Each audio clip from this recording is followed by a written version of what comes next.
GMR Shopping Mall grand opening on 10th September in Miapur.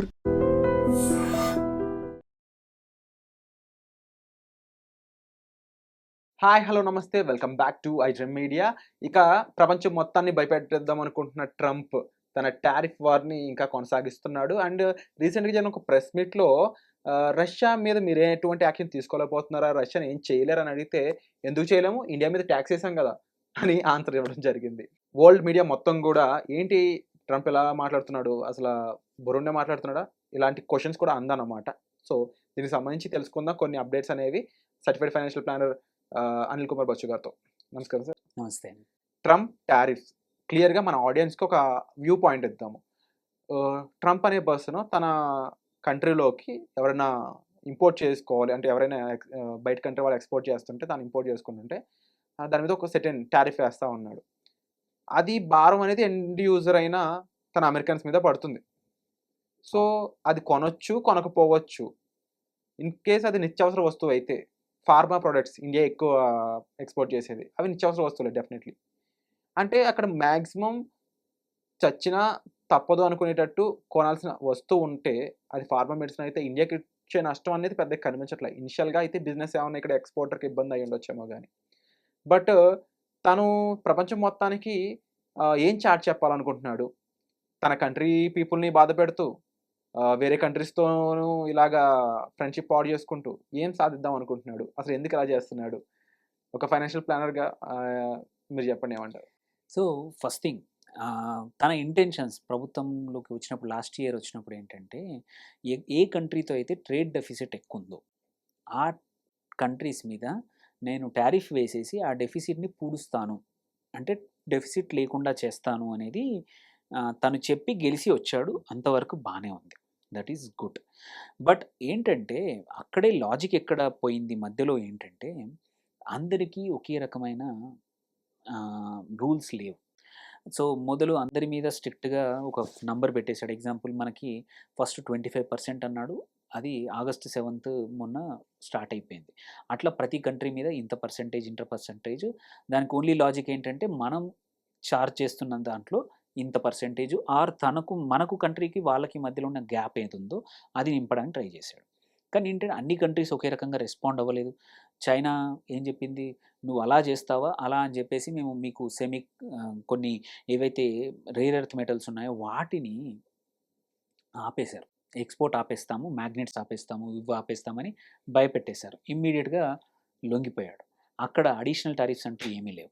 But తన posture ఏంటి, నేను వచ్చిన ప్రభుత్వానికి తను ఎలా వచ్చాడు రూలింగ్కి, నేను ఇవన్నీ చేస్తానని. ఎవరినో ఒకరిని బలి కావాలి, ఎవరో ఒకరు కావాలి, వాళ్ళకి బక్రా కావాలి.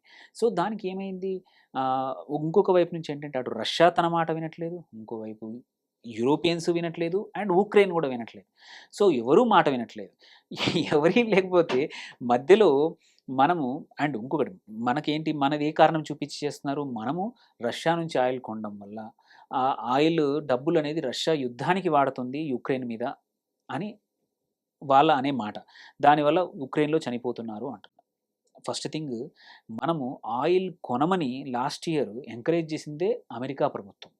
ఎందుకంటే మనము ఓపెన్ మార్కెట్లో కొని రష్యాది ఆయిల్ ఎవరి దగ్గర కొనకపోతే అక్కడ సప్లై తగ్గిపోయి ఆయిల్ ప్రైజెస్ ఇప్పుడు $80 దగ్గర ఉంది. అంటే క్లియర్గా నెంబర్ పరంగా ఎగ్జాంపుల్ చెప్పాలంటే, ఆల్రెడీ వరల్డ్ వైడ్ ఆయిల్ అనేది ఎవరికి వాళ్ళకి ఎంత పర్సెంట్ కొనుక్కోవాలని ఉంటే, రష్యా దగ్గర మిగిలిపోయిన 11%, 100%లో 11% అనేది రష్యా దగ్గర నుంచి మనం కొనుక్కుంటామని మనం తీసుకున్నాం బాధ్యత.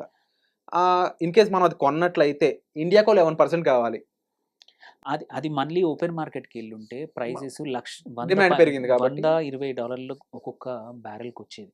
అప్పుడు మన ఎకానమీ కాదు, ప్రపంచ మార్కెట్లన్నీ కూడా ఆయిల్ ప్రైజెస్ పెరిగితే ఎఫెక్ట్ అయ్యేది. డెఫినెట్లీ అవి మనం యాక్చువల్లీ కొనడం వల్ల, రష్యా దగ్గర కొనడం వల్ల 2 రకాల లాభం. ఒకటి, ప్రపంచంలో ఉన్న ఆయిల్ ప్రైజెస్ అన్ని కంట్రీస్లో కూడా స్టెబిలైజ్ అయ్యాయి.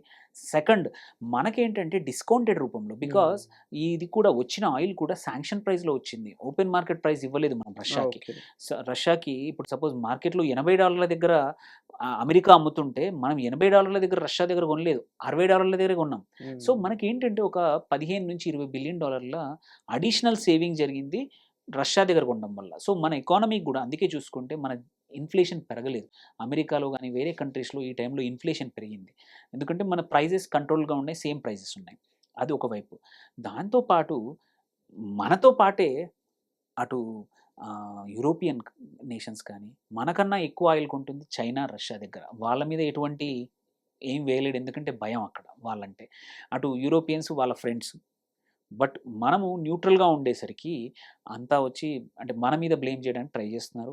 సో, ఇదంతా కూడా ఏంటంటే మనం ఎక్కడ లొంగిపోతాము అని ట్రై చేస్తున్న అన్ని రకాలుగా ప్రతిరోజు ఒక్కొక్క మాట. అమెరికా ఇట్లా అది ఈవెన్ 5వ తరగతి పిల్లవాడు కూడా ఈ సిట్యుయేషన్ ఎక్స్‌ప్లెయిన్ చేస్తే నవ్వుతాడే తప్ప అందులో లాజిక్ లేదని తెలుసు. నీకు రష్యా మీద ఇబ్బందయితే నువ్వు రష్యన్ ప్రెసిడెంట్‌ని తీసుకెళ్ళి అలస్కాకి తీసుకొచ్చి ఎందుకు కూర్చున్నావు? ఆ విషయం ఏదో అక్కడే అడగొచ్చు కదా! నువ్వు యుద్ధం ఆపేసేయి లేకపోతే నీకే ఇంకా టారిఫ్స్ పెడతాను. నీకే ఇంకా ఇబ్బంది పెడతానని చెప్పొచ్చు. అక్కడ చేత కాదు. పోనీ చైనాని మేజర్ ఈ ఆయిల్‌లో 18-20% రష్యన్ ఆయిల్‌ని కొనేది చైనా. వాళ్ళకి చెప్పడం చేత కాదు. సేమ్ వే యూరోపియన్ నీ పార్ట్నర్స్ ప్రతిరోజు అక్కడ గ్యాస్ కావాలి, నేచురల్ గ్యాస్. ఎందుకంటే అక్కడ రూమ్స్, ఇల్లు వేడి చేయాలన్నా గానీ చాలా మటుకు వాళ్ళ ఎనర్జీ యూసేజ్ కూడా గ్యాస్ వాడతారు. అదంతా ఎవరు చేస్తున్నారు? రష్యానే. ప్రతిరోజు రష్యానే కొంటున్నారు. ఇవన్నీ వదిలేయండి. అన్నిటికన్నా ఘోరం ఏంటంటే ట్రంప్ వచ్చాక రష్యాకి, అమెరికాకు వాణిజ్యం అనేది 20% ఇంక్రీజ్ అయింది. అంటే లాస్ట్ 1 ఇయర్‌లోనే నువ్వు రష్యా నుంచి ఎక్కువ కొంటున్నావు. నీ వాణిజ్యం పెరిగింది. బట్ కంప్లెయిన్ ఎవరి మీద చేస్తున్నావు? ఇండియా మీద కంప్లెయిన్ చేస్తున్నావు. అదే కాదు ఇవాళటి కూడా as on today also America అనేది రష్యా దగ్గర యురేనియం కొంటుంది. తన ఏమంటారు న్యూక్లియర్ ప్లాంట్ రన్ చేయడానికి. అంటే అది కూడా ఎనర్జీయే కదా! అది కూడా ఒక రకమైన ఆయిల్ డెఫినెట్‌లీ. సంబంధించిందే కదా! డబ్బులు ఇస్తున్నారు కదా రష్యాకి end of the day. So, వాళ్ళు చేస్తే కరెక్ట్. మనం చేస్తే తప్పు అన్నట్టు. సో, ఇన్ ద ఎండ్ ఏంటంటే ఇట్ ఈస్ ఓన్లీ మనల్ని సెలెక్టివ్‌గా టార్గెట్ చేస్తున్నారు తప్పించి ఏదో కారణం చూపించాలని చూపిస్తున్నారు మేబీ తప్ప ఇంకేమీ 2 లేదు. బలమైన కంట్రీస్ కలవకూడదు అనే ఒక ధ్యేయం వెనకాల ఉండొచ్చా? కాకపోవచ్చు అదానికన్నా కూడా ఏందంటే తన మొహం ఫేస్ సేవింగ్ ఎక్సర్సైజ్ అన్నమాట ఇదంతా. హ్మ్. అది అయ్యుండొచ్చు. ఇంకొక 2 ఐరనీస్ ఉన్నాయి. హ్మ్. మనము రష్యా దగ్గర కొన్న ఆయిల్‌ని ప్రాసెసింగ్ చేస్తే ఫినిష్డ్ పెట్రోల్ అమెరికాకు ఉంటుంది మన దగ్గర. అండ్ ఐరనీ ఏంటంటే లాస్ట్ మంత్ జూలైలో మన దగ్గర రష్యన్ ఆయిల్‌ని ప్రాసెస్ చేసిన డీజిల్ ఉక్రెయిన్ కొంటోంది. హ్మ్. అంటే ఉక్రెయిన్ డబ్బులిస్తే ఆ యుద్ధం డబ్బులు మళ్ళీ వచ్చి రష్యా వచ్చి అటాక్ చేస్తుంది. సో, ఇక్కడ లాజిక్ లేని విషయం. ఇదంతా కూడా ఓన్లీ టార్గెట్ చేస్తున్నారు. ఇండియా ప్రెషర్‌కి సకంబ్ అయ్యి ఇండియన్ గవర్నమెంట్ పోయి రష్యాని బ్రతిమలాడి యుద్ధం ఆపడానికి టాక్టిక్ అంటున్నారు కానీ బట్ అది జరిగే పనే కాదు. ఇప్పుడున్న ప్రభుత్వం ఇండియన్ ప్రభుత్వం ఏమిది స్ట్రాంగ్ అంతా. ప్రభుత్వం. హ్మ్. అలాంటప్పుడు అందుకే ఆబ్వియస్‌లీ ఏం చేస్తున్నారు? మన ఎక్స్‌పోర్టర్స్ దెబ్బతినకుండా ఎక్స్‌పోర్టర్స్‌కి నమ్మకం చూపించి, మన ఎక్స్‌పోర్టర్స్‌కి ఆల్టర్‌నేటివ్ మార్కెట్స్ కోసం ఆప్షన్స్‌ని ఎక్కడెక్కడ మనం అమ్మొచ్చు. ఎందుకంటే మనం చూసుకుంటే ఎఫెక్ట్ అయినవి జ్యువెల్లరీ గానీ, యాహ్! జెమ్స్ కానీ, మళ్ళీ ష్రింప్ కానీ, బట్టలు, క్లోదింగ్ గానీ, కార్పెట్స్, ఫర్నిచర్, ఆక్వా ప్రొడక్ట్స్ అయితే. కెమికల్స్ ఇవి ఇట్లాంటి ఇండస్ట్రీస్‌కి ఆల్టర్‌నేట్ మార్కెట్స్ రష్యా ఒప్పుకుంది. చైనా ఒప్పుకుంది. జపాన్ ఒప్పుకుంది. సో, కొంచెం ఎఫెక్ట్ ఉంటుండొచ్చు షార్ట్ టర్మ్. బట్ మనం అయితే లొంగట్లేదనే విషయం వాళ్ళకి తెలిసిపోయింది. అంతా సరిగుంటే ఒక 3 నెలల్లో నవంబర్ ఎండింగ్ వరకి 2, 3 నెలల్లో స్లోగా ఈ అడిషనల్ 25 తగ్గే అవకాశం ఉంది. సో, మనం ఆల్రెడీ ప్రైమ్ మినిస్టర్ చూస్తే చైనా వెళ్లారు, జపాన్ ఎళ్లారు, రష్యన్ ప్రెసిడెంట్‌తో కలిసారు. రష్యన్ ప్రెసిడెంట్ కూడా రావచ్చు త్వరలో.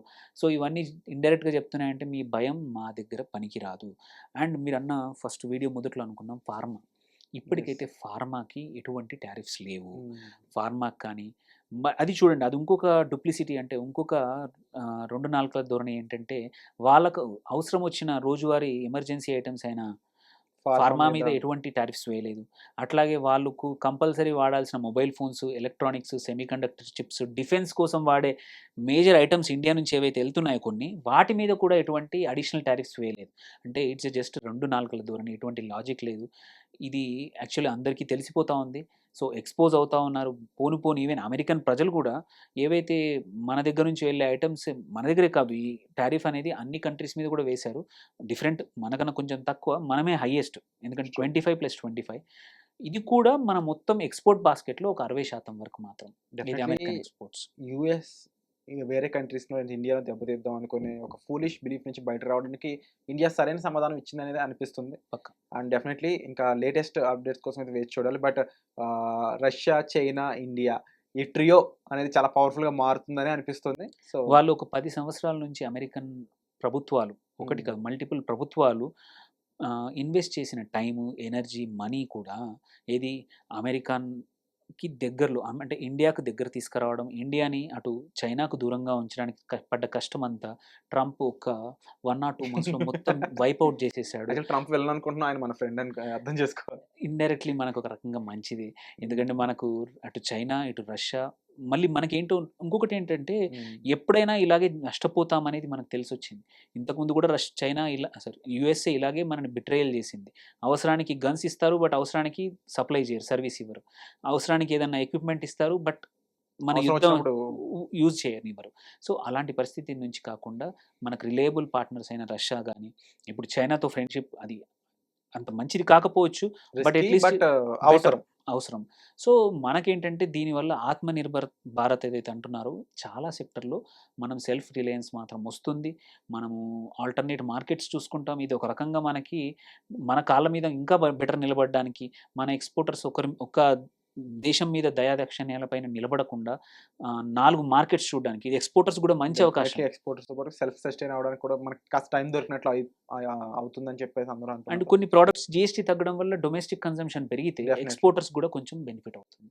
And as you said Indian మార్కెట్లో కన్జంప్షన్ అనేది డొమెస్టిక్గా చాలా పెరగాలని అందరూ కోరుకుందాం. అది మనకు చాలా బలంగా మారుతుంది. అండ్ ఈ పాయింట్ని అర్థం చేసుకుని వచ్చే మరి కలుద్దాం. Thank you so much.